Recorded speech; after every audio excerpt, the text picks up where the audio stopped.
RS Praveen Kumar BSP అనేటువంటి రాజకీయ పార్టీలో ఉండి ఏనుగు మీద ప్రగతి భవన్ కు వెళ్తానని చెప్పి ఛాలెంజ్ చేసి ఆ పట్టుదలను మధ్యలోనే వదిలేసి లక్షలాది మంది దళిత యువకుల యొక్క ఆత్మస్థైర్యాన్ని దెబ్బతీసిండడానికి ఎక్కడ కూడా వెనుకంజ వేయాల్సిన అవసరం లేదు. ఇచ్చారు. నేను ఏ మాట్లాడాలన్నా మాట్లాడమంటున్నారు. అదే విధంగా ఏ ప్రజలకు ఏ సమస్య వచ్చినా కూడా అక్కడికి నన్ను బొమ్మంటున్నారు. ఇంతకన్నా స్వతంత్రం ఎక్కడ దొరుకుతుంది? ఇన్ఫాక్ట్ నిజంగా ఆర్ఎస్పీ గారు నిజంగా మీ స్థాయిలో దిగజారి మామూలు కూడా మాట్లాడాడు. ఇంతకన్నా స్వాతంత్రం ఎక్కడ దొరకదా నీకు? నీకు స్వాతంత్ర వాక్ స్వాతంత్ర హక్కు కేసీఆర్ ఇచ్చిండా? ఎందుకు ఇంత దిగజారిపోతున్నా నాకేం అర్థం కాలే. దేనికోసం దిగజారుతున్నావు? బహుజనుల రాజ్యం త్వరలోనే వస్తుంది, కొట్లాడి తెచ్చుకున్న తెలంగాణలో ఎవరో పదవులు అనుభవిస్తున్నారు అని చెప్పి మీరు చెప్పారు.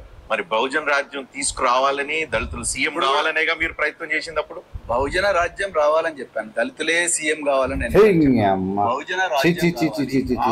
ఇక నీ వద్దురా నాయన. ఎందుకంటే ఇక ఇంతకన్నా ఘోరం ఉండదు ప్రపంచం. తన జీవితంలో తన ఎంచుకున్న మార్గాన్ని మధ్యలో వదిలేసి ఇలా పక్కదారిన పట్టినటువంటి పరిస్థితి లక్షలాది మంది యువకుల యొక్క ఆత్మస్థైర్యాన్ని దెబ్బతీసి. ముఖ్యంగా ఆర్ఎస్ ప్రవీణ్ గారికి బీఎస్పీలో ఉన్నప్పుడు అత్యంత గౌరవం ఉండేది. అన్ని పార్టీలు ఆయనకు భయపడేది. ఇప్పుడు చివరికి ఆర్ఎస్ ప్రవీణ్ ఎంతకు తయారైందంటే, నా ఆశయం కేసీఆర్ కు అడుగులకు అడుగులొత్తడం, నా ఆశయం బీఆర్ఎస్ ను కాపాడడం, నా ఆశయం ఐపీఎస్ అయిన గానన్న దొరల గడిలలో మళ్ళీ బందీ అయిపోవడం నా ఆశయం అని చెప్పి నిరూపించినటువంటి ఆర్ఎస్పీ గులాంగిరి ఎలా చేయాలో, బానిసగిని ఎలా చేయాలో మీలాంటి ఐపీఎస్ లే నేర్పించేటువంటి స్థాయికి వచ్చిరిగా. ఇనుప కండలు ఉక్కు నరాలు కలిగినటువంటి యువత తమ రాజ్యాన్ని తమ కాపాడుకోవాలి, పాలించుకోవాలని చెప్పాల్సినటువంటి ఒక వ్యక్తి బానిసత్వం ఎట్లా చేయాలో నేర్పిస్తున్నాం ఆయన.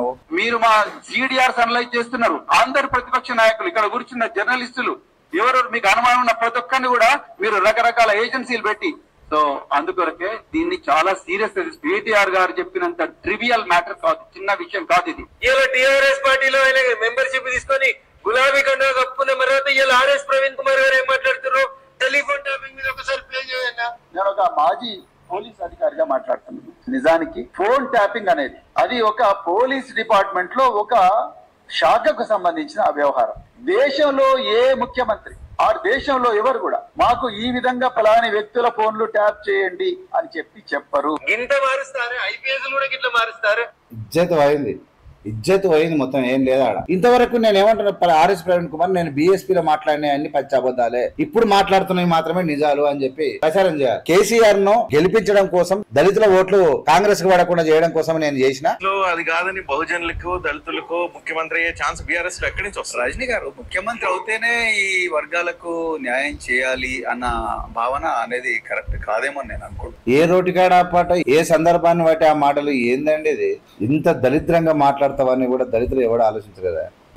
గతంలో మీరు చేసిన స్టేట్మెంట్ లో నియంతృత్వ పాలన తెలంగాణలో ఉంది. ఈ నియంతృత్వ పాలన, గడిల పాలనకి వ్యతిరేకంగా నేను రాజకీయాల్లోకి వస్తాను, బహుజన సమాజ్వాద్ పార్టీలో చేరుతూ బహుజనుల సంక్షేమం కోసం, అభివృద్ధి కోసం వచ్చానంటున్నారు. ఇప్పుడు అదే గడిల పాలనలో ప్రవీణ్ కుమార్ బందీ అయిపోయి ఉన్నారు. నేను బందీ కాలేదండి, నేను విముక్తున్నయ్యా. నేను బందీ కాలేదండి, నేను విముక్తుని అయిపోయాను. అంటే ఎంత డేంజరస్ వర్డ్స్. దేని నుంచి విముక్తులయ్యండు అంటే?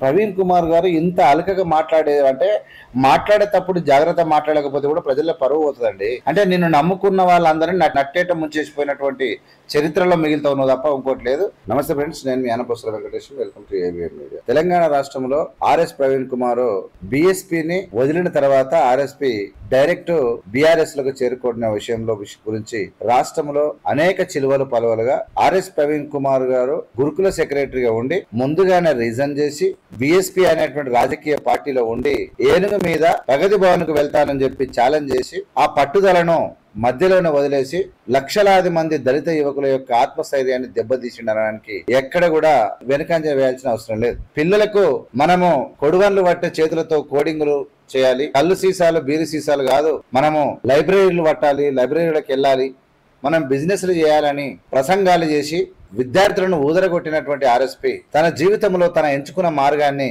మధ్యలో వదిలేసి ఇలా పక్కదారిన పట్టినటువంటి పరిస్థితి లక్షలాది మంది యువకుల యొక్క ఆత్మస్థైర్యాన్ని దెబ్బతీసింది. ముఖ్యంగా ఆర్ఎస్ ప్రవీణ్ గారికి బీఎస్పీలో ఉన్నప్పుడు అత్యంత గౌరవం ఉండేది. అన్ని పార్టీలు ఆయనకు భయపడేది.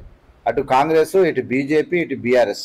ఇప్పుడు బీఆర్ఎస్ కు పోయిన తర్వాత ఎవడు దిగడలేని పరిస్థితికి వచ్చింది. బీఆర్ఎస్ వాళ్ళు అప్పుడప్పుడు పండుగలు పడుతున్నారు తప్ప ఎవడు కూడా భయపడేటువంటి పరిస్థితి లేదు. ఎందుకంటే బీఎస్పీ పార్టీకి ఉన్నటువంటి పవర్. అది బీఎస్పీ ఒక నిబద్ధత కలిగినటువంటి పార్టీ. కష్టం తెలిసిన వాళ్ళు మాత్రమే ఆ పార్టీలో ఉంటారు. చాలా విలువలతో కూడుకున్నటువంటి పార్టీ అన్నటువంటి భయం, బహుజన నినాదంతో ఉన్నటువంటి బీఎస్పీ అంటేనే బహుజన సమాజ్ పార్టీ. ఆ బహుజనకు ఉన్నటువంటి ఆ వాదానికి ఉన్నటువంటి బలం అంతా ఇంత కాదు. అలాంటి బలంలో కూడా ఆర్ఎస్పీకి ఉన్నటువంటి గౌరవం.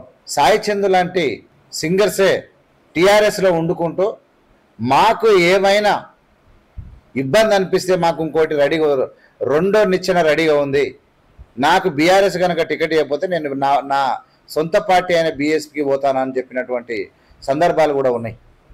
కానీ అలాంటి సందర్భంలో అలాంటిలో కేసీఆర్ను అనేక మాటలు మాట్లాడు, కేసీఆర్ తప్పుదాలను, కేసీఆర్ భూదోపిడిని, కేసీఆర్ కుటుంబ పాలని, కేసీఆర్ డబుల్ బెడ్రూమ్లని, కేసీఆర్ కాళేశ్వరాన్ని, కేసీఆర్ నిరుద్యోగాన్ని అనేక రకాల సోషల్ మీడియా మాట్లాడి అదే కేసీఆర్ను పొగుడుతూ మాట్లాడుతున్నటువంటి ఆర్ఎస్పీ ప్రవీణ్ కుమార్ దిగజారుతున్నటువంటి తీరును చూసిన తర్వాత నిజంగా ప్రజలు చాలామంది మనుషులు ఇలా ఐఏఎస్ ఇప్పుడు సాధారణ వ్యక్తులు ఎవరన్నా బతుకుదెరువు కోసం ఎవరన్నా మాట్లాడితే ఓకే, ఒక ఐపీఎస్గా సెలెక్ట్ అయ్యి రోడ్డు మోడల్గా ఒక గుండు కొట్టుకొని ఆ ఎంటికలు ఏనాడు మొలవకుండా గుండు కొట్టుకొని ఆ గుండునే ఒక రోల్ మోడల్గా చేసి ఆర్ఎస్పీ వస్తున్నాడంటే ఆయన జూడ్నికనే పోయేవాళ్ళు చాలామంది. ఆర్ఎస్పీని దళితులంతా ఓన్ చేసుకున్నటువంటి సందర్భం. ఆర్ఎస్పీ ఏదో సాధిస్తాడన్నటువంటి నమ్మకంతో ఉన్నటువంటి లక్షలాది మంది యువకుల యొక్క ఆత్మ సంకల్పాన్ని, ఆత్మ ధైర్యాన్ని దెబ్బతీసినటువంటి ఆర్ఎస్ ప్రవీణ్ కుమార్ సొంత పదవి కోసం పార్టీలో ఏమిస్తారా ఆయన ఏమీ కాదు, మా అంటే ఆయనకు ఎంపీ సీటు ఎమ్మెల్యే సీటు వస్తారు, కానీ ఎవరికి సీటు ఇప్పించుకోలేని పొజిషన్. ఎంతమందికి ఇప్పించుకోగలడు? ఆయనకు అంత సామర్థ్యం లేకుండా పోయింది. అంటే 75% బహుజనులకు బీసీలకు టికెట్లు ఇస్తున్న ఆర్ఎస్పీ తన సీటు కోసం పొడుదండాలు పెట్టేటువంటి పరిస్థితికి వచ్చి ఎంతోమంది బహుజనుల యొక్క ఆత్మస్థైర్యాన్ని దెబ్బతీసిండని చెప్పి ఇలా ప్రజలంతా చెవులు కొరుక్కుంటూ ఉన్నారు. ఎంతో గౌరవం ఇలా కేసీఆర్ పేర్లు వారి గోడల మీద రాస్తా ఉన్నాడు. కేసీఆర్ పేర్లు, కేసీఆర్ అంటే వీరుడు, కేసీఆర్ అంటే సూర్యుడు అంటూ ఉన్నారు. ప్రజలు వీడియోలను చూపిస్తూ ఇవ్వడమువ్వడిగా ప్రచారం చేస్తూ ఉన్నారు. మొత్తం మీద ఇలా ఆర్ఎస్పీ పోయిన తర్వాత బీఎస్పీ చాలామంది, నాకు తెలిసి లక్షల మంది, నేను ఆర్ఎస్పీ ఎంబడి పోయిన బీఆర్ఎస్లకు ఆర్ఎస్పీ ఎంబడి పోయిన వాళ్ళను వేళ్ళలో మాత్రమే చెప్తా. కానీ నిజంగా బహుజన భావజాలం కలిగి ఉండి బీఎస్పీని ఓన్ చేసుకున్న వాళ్ళు ఎవడు కూడా బీఎస్పీ నుంచి పోలే. ఇలా అబ్రాహం శేఖర్ అని ఉన్నాడు, మహేశ్వరం కాన్స్టిట్యున్సీ ఇక్కడనే బాలపూర్లో. ఇలా ఆయనే పార్టీ అధ్యక్షుడు అయ్యాడు. ఇలా ఎంతోమంది యువకులకు స్ఫూర్తిగా నిలుస్తూ ఉన్నాడు అబ్రాహం శేఖర్. ఇక్కడ ఒక ఐఏఎస్లకు రాజకీయం చేయరాదని, వాళ్ళకంత సీన్ లేదని, వాళ్ళ అత్యంత అహంకారంతో కూడుకున్న వ్యక్తులని, వాళ్ళు ఎక్కడి దగ్గర ఏ సమయానికంటే అవకాశవాదులన్నీ ఏ సమయానికి ఆ గొడుగు పడతారని చెప్పి నిరూపించడానికి ఒక 5-6 మంది ఉన్నారు. అందులో ఆర్ఎస్పీ నెంబర్ 1. చెప్పేది శ్రీరంగ నీతులు, చేసేటివి మాత్రం పనికి మాలిన పని చెప్పడానికి ఈ ఆర్ఎస్ ప్రవీణ్ కూడా ఒక నిదర్శనం. ఇలా బీఎస్పీలకు పోయిండని, బీఆర్ఎస్లకు పోయిండని ఇంకో దానికని కాదు. ఇలా ఆయన్ని తీసుకున్న నిర్ణయం ఏంది? ఆర్ఎస్ ప్రవీణ్ కుమార్ గారు మీరు దేనికోసం వచ్చినని చెప్పారు? ఏం చేసిరు మీరు? విద్యార్థుల భవిష్యత్తును ఏం చేసిరు మీరు? అంటే నిజానికి అవి మాట్లాడి కూడా నేను ఇప్పుడు ఎవరైనా ప్రశ్న అడిగిన అనుకో, గట్టి ప్రశ్న అడిగేదనుకో ఇది మంచి ప్రశ్న అంటాడు. ఎవరైనా గట్టి ప్రశ్న ఇది మంచి ప్రశ్న అంటే మంచిదాన్ని నవ్వుతాడు.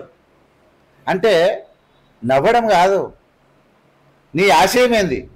ఇప్పుడు చివరికి ఆర్ఎస్ ప్రవీణ్కు ఎంతకు తయారైందంటే, నా ఆశయం కేసీఆర్కు అడుగులకు మడుగులు వత్తడం, నా ఆశయం బీఆర్ఎస్ను కాపాడడం, నా ఆశయం ఐపీఎస్ అయిన కానన్న దొరల గడిలలో మళ్ళీ బందీ అయిపోవడం నా ఆశయం అని చెప్పి నిరూపించినటువంటి ఆర్ఎస్పీ దెబ్బకు అద్భుతమైనటువంటి దళిత లీడర్ల యొక్క భవిష్యత్తును కూడా ఆశ్రయం చేసిండు ఈ ఆర్ఎస్ ప్రవీణ్ కుమార్. ఇంకెవరిని నమ్మరయ్యా? ఎవరు చదువుకున్న వాళ్ళు వచ్చినా దళితులను నమ్మేటువంటి పరిస్థితి లేదు ఇవాళ. ఎందుకంటే ఆర్ఎస్పీని అత్యంతగా ఎక్కువ నమ్మిరు. హెలికాప్టర్ల ప్రయాణం, నీలి రంగు హెలికాప్టర్లో ప్రయాణం చేసి రాష్ట్ర అధ్యక్షుడిగా ముఖ్యమంత్రి క్యాండిడేట్గా అనౌన్స్ చేసుకోబడి ఏనుగు మీద ప్రగతి భవన్కి చేరుకుంటానని చెప్పి ప్రగల్భాలు వాళ్ళకి కొండంత రాగం తీసి ఒక బుచ్చగాళ్ళ పాట పాడినట్టు, ఒక చిల్లర పాట పాడినట్టు చేసినటువంటి ఆర్ఎస్పి ప్రతి ఒక్కరు అసహించుకున్న పని చేసిండు తప్ప ఇంకోటి ఏం చేయలేదు. ఇలా ఎందుకు ఈ విషయాలు మాట్లాడుతున్నానంటే, నిన్న టీవీ 9లో ఆయనది ఒక ఇంటర్వ్యూ వచ్చింది. ఆ ఇంటర్వ్యూలో ఇది చెప్తున్నాడు, ఏందేందో చెప్తున్నాడు. నేను ఏమంటున్నానంటే బాగా చదువుకున్న వాళ్లకు ఐఏఎస్లుగా ఐపీఎస్లుగా చాలామంది ఉంటే దేశభక్తి కలిగి ఉండాలి. ఒక నిర్ణయం తీసుకున్నప్పుడు ఆ నిర్ణయానికి కట్టుబడి ఉండాలి. నువ్వు గెలవడం ఇంపార్టెంట్ కాదు, నీకు సీట్ రావడం ఇంపార్టెంట్ కాదు. నిన్ను నమ్ముకున్న లక్షల మంది యొక్క భవిష్యత్తును మార్చడానికి ప్రయత్నం చేయాల్సినటువంటి ఆర్ఎస్ ప్రవీణ్ కుమార్, ఈయన నవయుగ అంబేద్కర్ అంటే పల్లీల పట్టేది. ఈయన నవయుగ అంబేద్కర్ అని ఆర్ఎస్పీ అయిన వరకు నవ్వేది ఇట్లా, నిజంగానే నేను అంబేద్కర్ అన్నట్టు. అంటే లాస్ట్కు నేను ఏం చెప్పదలుచుకున్నంటే, ఆర్ఎస్పీ భవిష్యత్తు మంచిగా అయిందా చెడ్డగా అయిందంటే పెంకుల నుంచి పొయ్యిల పడ్డది అంతే. పెంకులు ఏం లేదా ఆయనది, అద్భుతంగానే ఉన్నది. పెంకు కూడా అనవసరాన్ని అనుమాతం పోయి ఏమంటారు, గుమ్మిల నుంచి పెంకుల పడ్డది. ఆర్ఎస్పీకి ఒక అద్భుతమైనటువంటి భవిష్యత్తు ఉన్నది. అన్నిటికన్నా ఎక్కువ ఆర్ఎస్పీని చూస్తే రేవంత్ రెడ్డి గారు రెస్పెక్ట్ ఇచ్చేది. ఇటు బీఎస్పీ వాళ్ళు బీజేపీ వాళ్ళు భయపడేది, అటు బీఆర్ఎస్ వాళ్ళు భయపడేది. ఎందుకు? బహుజన ఓటింగు అవసరం అనుకుంటే బీఎస్పీ వైపు తిరుగుతారా ప్రజలు అన్నంత స్థాయికి వచ్చింది. కానీ అంతలోనే ఎంతో పెద్ద పాత్రకు పోవాల్సినటువంటి బీఎస్పీని నట్టేట ముంచినటువంటి ఆర్ఎస్పీ ఎప్పుడూ దేనిని ఏ విధంగా దెబ్బ కొడతాడన్నటువంటి భయంతో ఇలా బీఆర్ఎస్ కూడా ఉంది. మొత్తం మీద రఘునందన్ రావు ఒక మాట మాట్లాడి ఈయన గురించి ఒకసారి వినండి. చూడండి, ఆర్ఎస్ పెట్టినట్టుగా. ఆర్ఎస్ ప్రవీణ్ కుమార్ అనేటువంటి గౌరవ ఐపీఎస్ గా పనిచేసినటువంటి పెద్ద మనిషి బీఎస్పీ అనేటువంటి పార్టీకి రాష్ట్ర శాఖ అధ్యక్షులు ఉన్నప్పుడు ఒక్కసారి వారు ఏం మాట్లాడినో నీ ఇంటర్వ్యూలో ప్లే చేయి. కేసీఆర్ గారు, మీరు మా ఫోన్ లాక్ చేస్తున్నారు, మీరు మా సిడిఆర్ అనలైజ్ చేస్తున్నారు. అందరు ప్రతిపక్ష నాయకులు, ఇక్కడ కూర్చున్న జర్నలిస్టులు, ఎవరు మీకు అనుమానం ఉన్న ప్రతి ఒక్కరిని కూడా మీరు రకరకాల ఏజెన్సీలు పెట్టి, సో అందుకొరకే దీన్ని చాలా సీరియస్. కేటీఆర్ గారు చెప్పినంత ట్రివియల్ మ్యాటర్ కాదు, చిన్న విషయం కాదు ఇది. ఇలా టీఆర్ఎస్ పార్టీలో ఆయన మెంబర్షిప్ తీసుకొని గులాబీ కండువా కప్పుకున్న తర్వాత ఇలా ఆర్ఎస్ ప్రవీణ్ కుమార్ గారు ఏం మాట్లాడుతున్నారు, టెలిఫోన్ ట్యాపింగ్ మీద ఒకసారి ప్లే చేయన్నా. నేను ఒక మాజీ పోలీస్ అధికారిగా మాట్లాడుతున్నాను. నిజానికి ఫోన్ ట్యాపింగ్ అనేది అది ఒక పోలీస్ డిపార్ట్మెంట్ లో ఒక శాఖకు సంబంధించిన వ్యవహారం. దేశంలో ఏ ముఖ్యమంత్రి ఆ దేశంలో ఎవరు కూడా మాకు ఈ విధంగా ఫలాని వ్యక్తుల ఫోన్లు ట్యాప్ చేయండి అని చెప్పరు. ఇంత మారుస్తారు, ఐపీఎస్ కూడా ఇట్లా మారుస్తారు. ఇజ్జత్ పోయింది మొత్తం, ఏం లేదా ఆడ. ఎందుకంటే ఏం మాట్లాడింది తెలుసా అంటే, టోటల్గా ఇక్కడనే అవునన్నాడు, మళ్ళీ లేచి మళ్ళీ కాదన్నాడు. ఏమనుకుంటారు ప్రజలు, ఏమనుకుంటారు అని కూడా అనుకోవట్లేదు. నేను ఏమంటున్నానంటే, ఇంతవరకు నేను ఏమంటున్నా, ఆర్ఎస్ ప్రవీణ్ కుమార్ నేను బీఎస్పీలో మాట్లాడిన అన్ని పచ్చి అబద్ధాలే, ఇప్పుడు మాట్లాడుతున్నవి మాత్రమే నిజాలు అని చెప్పి ప్రచారం చేయాలి. మాట్లాడాలి, నేను బీఎస్పీలో మాట్లాడి పచ్చి అబద్ధాలే, నేను కేసీఆర్ను గెలిపించడం కోసం దళితుల ఓట్లు కాంగ్రెస్కి పడకుండా చేయడం కోసం నేను చేసిన, ఇప్పుడు మాట్లాడే నిజాలన్నా అట్లనే చెప్పు, మరి అట్లనే చెప్పు. కానీ మొత్తం మీద ఇక్కడ బీఎస్పీ తెలంగాణ రాష్ట్రంలో ఉన్న కాడికి పర్ఫెక్ట్ పవర్ఫుల్ కార్యకర్తలు ఉన్నారు. ఇలా బీఎస్పీ 3 పూలు 6 కాయలు తెలంగాణ రాష్ట్రంలో ఉంది. ఎంతమంది పోయారు దాని కూడా అందరూ వచ్చారు అంటారు కదా. బీఎస్పీ రేపు బయటికి వెళ్తే ఆర్ఎస్పీ ఉన్న ఎంబడి మొత్తం అట్లే ఉన్నారు. నేను ఏదో లెక్క పెడతాను, 20 మంది పేరు చెప్తాను, అంతకన్నా ఎక్కువ లేదు. ఇంకా ఏమైనా లోపల ఏమైనా ఉన్నారేమో. ఇది పరిస్థితి. ఇంకా చాలా విషయాలు మీకు చూపిస్తా. ఆర్ఎస్పీ గారు ఏం మాట్లాడారు అనేది ఇంటర్వ్యూలలో. పారదర్శకమైన పాలన ఉంటది. You can see how you are going to be selected. నీకు ఏ విధంగా నీకు బెనిఫిట్ వస్తుంది, ఏ విధంగా నీకు ఆపర్చునిటీ వస్తుంది నీకు చాలా క్లియర్ గా తెలుస్తుంది. అంటే there will be seamless communication between the government and people. KCR మీద తిడతా ఉన్నాడు. Communication at all. అసలు ముఖ్యమంత్రి ఆఫీస్కి వస్తే కదా తెలిసేది. మీరు ఆఫీస్కి వచ్చినప్పుడు you punch right on the attendance machine, and then when you leave again you punch if you have that protocol, right? So your chief executive also punches, your CEO also punches, generally speaking, right? So but where is the rule for Mukhyamantri? Where are the rules for ministers? Do they have any attendance register? Do they have any protocols? Absolutely not. So అలాంటప్పుడు ఏ విధంగా మనకు తెలుస్తుంది అంటే వీళ్ళు అసలు ఏం నిర్ణయాలు. అయితే ఏమంటున్నానంటే కేసీఆర్ యొక్క పాలన, ఆయనకు ఒక పంక్చువాలిటీ లేదు, ఆయనకు ఒక పద్ధతి లేదు, ఒక సిస్టమ్ లేదు. ముఖ్యమంత్రి కూడా పనిచేయాలి అంటే ఫింగర్ పెట్టాలి, అటెండెన్స్ ఉండాలి. ముఖ్యమంత్రి క్వార్టర్స్లో ఉన్న వాళ్ళందరూ కూడా అటెండెన్స్ చేయాలి, ప్రజల కోసం పనిచేయాలి. వాళ్ళకు ఒక అకౌంటబుల్ లేదు, ఒక సిస్టమ్ లేదు. వాళ్ళు ఫామ్ హౌస్లో వంతరు, వాళ్ళు ప్రగతి భవన్లో వంతరు, వాళ్ళు ఒక పనికిరాని పాలన అని చెప్తా ఉన్నాడు ఆర్ఎస్పీ. చూడండి, తీసుకుంటారు ఎవరి కోసం నిర్ణయాలు తీసుకుంటారు, డబ్బు ఎక్కడి నుంచి వస్తుందా ఎక్కడ తెలుస్తుంది. సో ఇవన్నీ ఇక్కడ ఎంత కూడా ఏంటంటే ప్రతి రెండోది సీక్రెట్ జీవోలు ఎట్లా వస్తాయి. GO has to be public document, online లో దొరకాలి మీకు GO. If you take a decision you defend that decision. మీరు ఇప్పుడు ముఖ్యమంత్రి గారు మన ఏం చేశారు, మహారాష్ట్ర నుండి బీఆర్ఎస్ పార్టీ కార్యకర్తను తీసుకొచ్చి ప్రైవేట్ సెక్రటరీగా అపాయింట్ చేసుకున్నాడు. You know how much is being paid? 18 lakhs per annum. Whose money is that? Public money. 18 lakhs per annum. 18 lakhs ఎట్లా ఖర్చు పెడతారు? దాని జీవో చూపించారు, అది పబ్లిక్ డొమైన్ లో ఉండదు. అంటే ఇట్లా ఎన్నో జీవోలు పబ్లిక్ డొమైన్ లో పెట్టకుండా లోపల సీక్రెట్ గా చేసుకొని ఎన్నో వేల ఎకరాల భూములు ఎన్నో చీకటి దందాలు చేశారు. అవన్నీ కూడా ఇప్పుడు బయటికి రావాలి. సో మా రాజ్యంలో there will be absolute transparency. ప్రతిదీ కూడా ప్రజలకు తెలుస్తుంది. ప్రజలతో చర్చించిన తర్వాత ఆ నిర్ణయం తీసుకుంటాం. ప్రజలకు దూరంగా ఉన్నాం. అందుకొరకు నేను మళ్ళీ వారు అడుగుతున్నారు, ముఖ్యమంత్రి గారు కూడా అట్లే అన్నారు, మీరు కూడా అట్లే అంటున్నాం. ప్రజల మధ్యలో ఉంటాం. ఇప్పుడు కూడా చెప్తున్నాను, మాకు ఆ ప్రగతి భవన్ కూడా అవసరం లేదు. Excellent sir. One more question sir. So మీరు ఇందాక కాన్స్టిట్యూషనల్ రైట్స్ కి చాలా మంది దూరంగా బతుకుతున్నారు అన్నారు. అసలు కాన్స్టిట్యూషనల్ రైట్స్ తెలుసు కదా, కేసీఆర్ గురించే మాట్లాడండి. కేసీఆర్ గురించి ఏం మాట్లాడండి అంటే అనేక పబ్లిక్ డొమైన్లో ఏ జీవో కూడా పెట్టకుండా మొత్తం భూములు దోచేసిరు, ఒక్క జీవో కూడా పెట్టలేదు కేసీఆర్ అని చెప్పి ఆర్ఎస్ ప్రవీణ్ కుమార్ మాట్లాడండి. మళ్ళీ ఇప్పుడేం మాట్లాడుతున్నాడు అంటే ఇక అంతా కేసీఆర్ వీరుడు చూడు అంటే ఈ విధంగా అబద్ధాలు మాట్లాడుతూ ఉంటే ప్రజలు ఎట్లా నమ్ముతారు నాయకుని? నిస్సహాయ స్థితిలో ఆ కారిడార్లో స్ట్రెచర్ల మీద పడి ఉంటే వాడిని ఎలుకలు వచ్చి కొరుకుతుంటే ఎక్కడైతే ప్రాణాలు రక్షించాలనో అక్కడ ఒక వ్యక్తిని ఈ ఎలుకలు పందికొక్కులు వచ్చి కొరుకుతున్నాయంటే దానికి ఎవరు చేసినట్టు?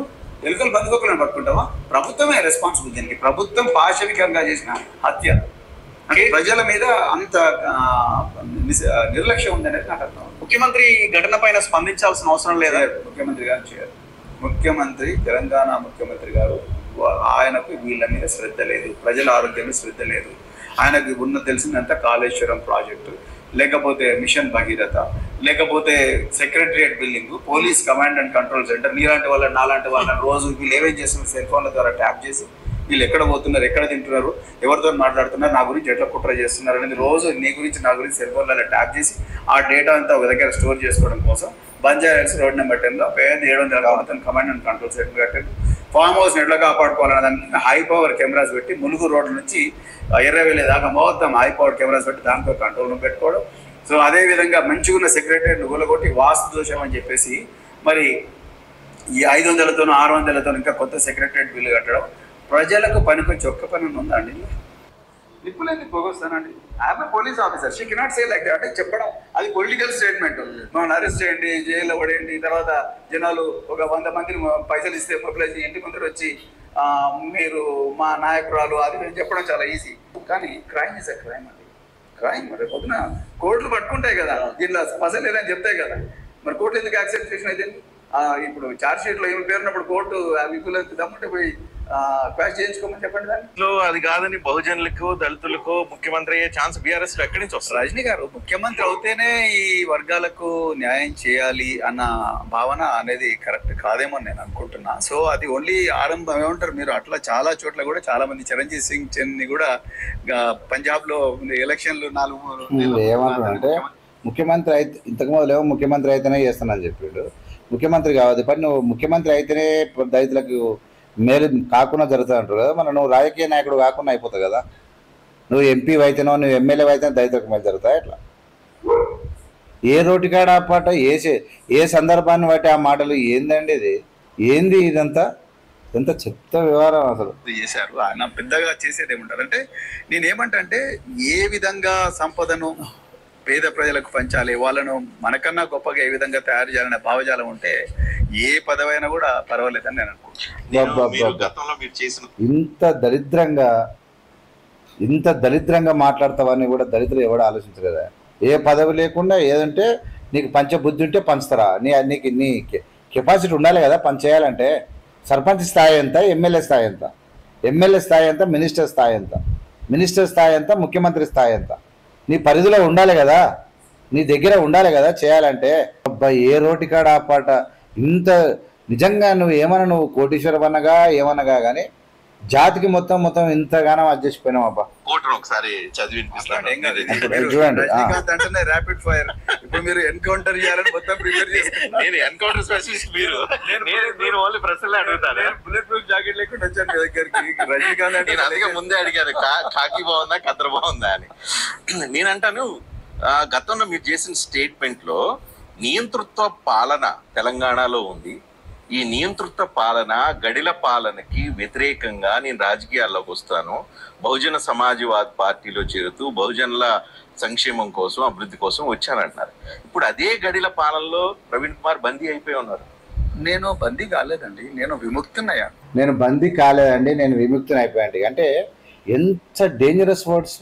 దేని నుంచి విముక్తి అయ్యాడు, దేని నుంచి విముక్తి అయినావు అంటే ప్రవీణ్ కుమార్ గారు ఇంత అలకగా అంటే మాట్లాడేటప్పుడు జాగ్రత్త మాట్లాడకపోతే కూడా ప్రజల్లో పరువు పోతుందండి. నువ్వు విముక్తిని అయినవా అంటే నేను బీఎస్పీలో ఎవరు కట్టేసారు, ఎవరు కాలు చేతులు కట్టేసారు? బీఎస్పీలో ఉన్నప్పుడేమో నీ ఇష్టం వచ్చిన నిర్ణయం తీసుకొని పార్టీలో కలుపుతావు. ఇలా నేను నిర్ణయం తీసుకుంటావా? బీఆర్ఎస్లో నువ్వు ఏ నిర్ణయం తీసుకోగలవు? జోకడం వరకే, పొగడం వరకే నీ వంతు. నీకున్నటువంటి అంటే నిన్ను నమ్ముకున్న వాళ్ళందరినీ నట్టేట ముంచేసిపోయినటువంటి చరిత్రలో మిగులుతావు నువ్వు తప్ప ఇంకోటి లేదు. అసలు మొత్తం మీద గులాంగిరి ఎలా చేయాలో, బానిసగిని ఎలా చేయాలో మీలాంటి ఐపీఎస్లే నేర్పించేటువంటి స్థాయికి వచ్చిరిగా. అప్పుడు ఏదో తెలియనోడు, చదువుకోనోడు, చెప్పులు మోస్తోడు అలాగ అబ్బా అయ్యా బాంచనని బతికేది. దానికన్నా పెద్ద తేడేం లేదు. ఒక డాక్టర్ బాబాసాహెబ్ అంబేద్కర్ వారసునిగా, ఒక ఎస్పీగా ప్రజలు ఇచ్చిన జీతం తీసుకున్నటువంటి వ్యక్తి, ధైర్య సాహసాలు నేర్పాల్సినటువంటి వ్యక్తి, ఇనుప కండలు ఉక్కు నరాలు కలిగినటువంటి యువత తమ రాజ్యాన్ని తమ కాపాడుకోవాలి, పాలించుకోవాలని చెప్పాల్సినటువంటి ఒక వ్యక్తి బానిసత్వం ఎట్లా చేయాలో నేర్పిస్తున్నాం ఆయన. దాన్ని గర్వంగా చెప్తాడు, ఇది మంచి ప్రశ్న, ఇది మంచి ప్రశ్న అనేది ఒకటి కొత్తగా. నేను బందీ కాలేదండి, నేను విముక్తున్నయ్యాను. నేను నా మనసులో ఏదైతే ఒక వాదం ఉందో ఆ వాదాన్ని నేను ప్రజల లోపలికి తీసుకుపోవడానికి ప్రయత్నం చేస్తున్నాను.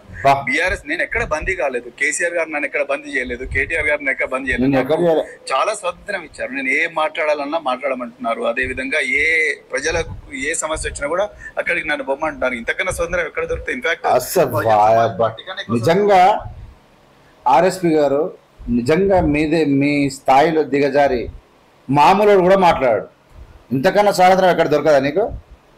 కేసీఆర్ ఇచ్చిన ఆడు స్వాతంత్రం దేశానికి, నీకు మాట్లాడే హక్కు, నీకు స్వాతంత్ర వాక్ స్వాతంత్ర హక్కు కేసీఆర్ ఇచ్చిండా? ఎందుకు ఇంత దిగజారిపోతున్నారు నాకేం అర్థం కాలే. దేనికోసం దిగజారుతున్నావు? సో బిఎస్పీ బహుజనుల కోసం పుట్టిన బిఎస్పీ కంటే బీఆర్ఎస్ లో బహుజనులకు ఎక్కువ స్పేస్ ఉందంటున్నారు. నేను ఏమంటున్నా అంటే, నేను ఆ రోజు బహుజన్ సమాజ్ పార్టీ రాష్ట్ర అధ్యక్షుడిగా ఉన్నప్పుడు బీఆర్ఎస్ తో పొత్తు పెట్టుకున్న మరుసటి రోజే మళ్ళీ పొత్తు రద్దు చేయమన్నారు. మీరు అర్థం చేసుకోండి. కానీ మీకు ఇది 3 సంవత్సరాల క్రితం మీకు కనిపించలేదు.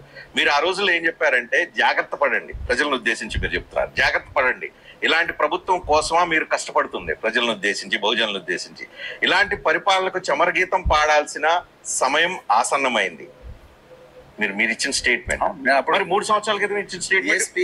నేనేం చెప్తున్నా అంటే రజనీ గారు, నేను బీఎస్పీ రాష్ట్ర అధ్యక్షుడిగా ఉన్నప్పుడు, నేను ప్రజలకు కష్టాలు ఉన్నప్పుడు, ప్రజలకు సమస్యలు ఉన్నప్పుడు ఎవరు తెచ్చిరా సమస్యలు అంటున్నా? కేసీఆర్ గారు తెచ్చింది. అంటే ఇంత అలకగా అంటే నీ అంత తెలివి ఎవరు లేదనుకుంటున్నావా? నీ అంత తెలివి ఎవరికి లేదనుకుంటారా సార్? మీరు ప్రజల కష్టాలు ఉంటే మాట్లాడినావు, వాళ్ళ కష్టాలు పోయినాయి కాబట్టి ఇప్పుడు విడిచిపెట్టినావు, ఇప్పుడు ఇక్కడ మాట్లాడుతున్నావు. ప్రజల కష్టాలు తీరిపోయినాయి కాబట్టి మళ్ళీ కేసీఆర్ దిక్కు మాట్లాడుతున్నావు. సార్ నిజంగా ఎవరన్నా మీకు గౌరవిస్తారా అండి? ఎవరన్నా ఇద్దరు ముగ్గురు ఏమైనా పదవులు గిట్ట దొరికితే ఏమైనా అందులో ఉన్నావు కాబట్టి ఉపయోగపడుతుంది అనుకుంటారు అంతే. దానివల్ల నీ వల్ల అవుతుందా కాదా కూడా తెలియదు. ఇప్పుడు ఏ స్థాయి నుంచి ఎక్కడ పడిపోయినావు, నువ్వు ఎక్కడున్నావు తెలుసా? నువ్వు అసలు రాజకీయాలు విడిచిపెట్టి పిల్లలు మొత్తం, దళితులు మొత్తం ఒక రోల్ మోడల్గా తీసుకొని ఆర్ఎస్పీ అని చెప్పి పచ్చబొట్టలు ఓడిపించుకునే స్థాయికి ఎదిగినటువంటి ఆర్ఎస్పీ కేసీఆర్ పేరు గోడల మీద రాస్తున్నాడు పోయి. దాన్ని గర్వంగా చెప్పుకుంటున్నాడు ఈయన. సరే అఫ్ కోర్స్ బానిసలు అనుకుంటావా, నువ్వు ఇంకోటి అనుకుంటే నువ్వు గర్వంగా అనుకుంటావు. కానీ నిజంగా ఎవరో చేస్తే ఓకే, కానీ నువ్వు నిన్నగాక మొన్న పార్టీలకు పోయి నువ్వు చేసిన పన్ను మొత్తం, నీ కీర్తి ప్రతిష్టలు మొత్తము గంగలు కలిపి నిన్ను నమ్ముకున్న యొక్క పరువు తీసి నేను 4000 గ్రామాలు 350 ఏందో ఒక జోలు ప్రజల చెప్తున్నాను. మధ్యలో తిరిగానప్పుడు నా దృష్టికి వచ్చిన ప్రతి సమస్యను కూడా ప్రభుత్వం దృష్టికి తీసుకుపోవడానికి ప్రయత్నం చేసిన ఆ క్రమంలో మేము చాలా పోరాటం చేశాం. అబ్బా. ఆ సమయంలో మీరు చేసిన ఇంకొక స్టేట్మెంట్ చెప్తాను. 6.5 ఏళ్ల మీరు రిజైన్ చేసి వెళ్తున్నప్పుడు 2021 ఆగస్టులో బిఎస్పీలో చేరుతూ 6.5 ఏళ్ల సర్వీసును లక్షల మంది బిడ్డల బతుకు మార్పు కోసం త్యాగం చేశారు. అబ్బా. బంగారు తెలంగాణలో బానిసలాగా ఫామ్ హౌల్ చుట్టూ తిరగలేనని మీ అమ్మకు చెప్పా. బహుజనుల రాజ్యం త్వరలోనే వస్తుంది, కొట్లాడి తెచ్చుకున్న తెలంగాణలో ఎవరో పదవులు అనుభవిస్తున్నారు అని చెప్పి మీరు చెప్పారు.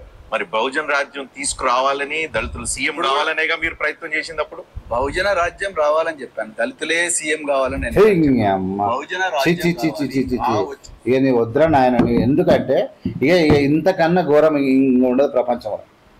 నేను ఏమంటున్నా అంటే, నువ్వు కేసీఆర్ తానికి పోయినావానో ఇంకోటి తానికైనా పోయినా బాధ కాదు. నీ స్టేట్మెంట్లు అనేది అప్పటి నుంచి ఇప్పటిదాకా ఫేక్ వచ్చినాయి. ఇదంతా అంటే వేరే వాడు ఎవడైనా రాజకీయ నాయకుడు, తెలివిలేనోడు, ఒక అడ్డగాడిద రాజకీయ నాయకుడు, కలిసి వచ్చి రాజకీయ నాయుడు అయితే వాడు మాట మారిస్తే ఒక అర్థం ఉంది.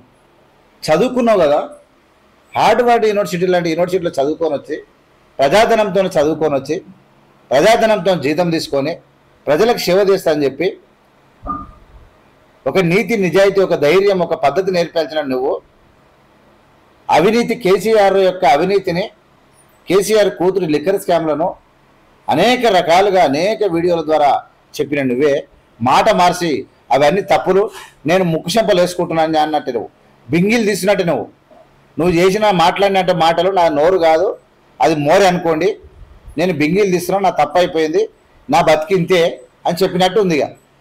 ఇంకా ఇంతకన్నా ఎక్కువ ఏముంది సార్? నీకు ఓకే కావచ్చు, కానీ నిన్ను నమ్ముకున్నటువంటి వర్గాలకు ఇలా ఎంత ఘోరంగా ఉంటుంది పరిస్థితి ఒకసారి ఆలోచించండి. మీరు కనీసం మీకు నచ్చకపోతే మీరు సైలెంట్గా ఉన్న అయిపోయేది, కానీ పదవి కోసం పోయినావు. ఇలా నిలబడితే 3 సార్లు నిలబడితే 3 సార్లు చిల్లు బసవంతం అయిపోయినావు. ఇంకొకసారి ఓడిపోతే అయిపోయాను ఈ పనిగా. మళ్ళీ గెలిచామని నమ్మకం ఏం లేదు. బీఆర్ఎస్ మళ్ళీ గల్లంతే, నువ్వు కూడా గల్లంతే అవుతావు, అందులో పెద్ద కథ ఏం లేదు. అప్పుడు బీఎస్పీ ఓట్లు బీఆర్ఎస్ కలిపి మళ్ళీ గెలిచాయి అనుకుంటున్నావు, కానీ అంత సీన్ ఏం లేదు అక్కడ. మొత్తం మీద ఆర్ఎస్పి అనేటువంటి ఒక వ్యక్తి ఎందుకు మాట్లాడొద్దంటే, ఒక ఉన్నత స్థానం నుంచి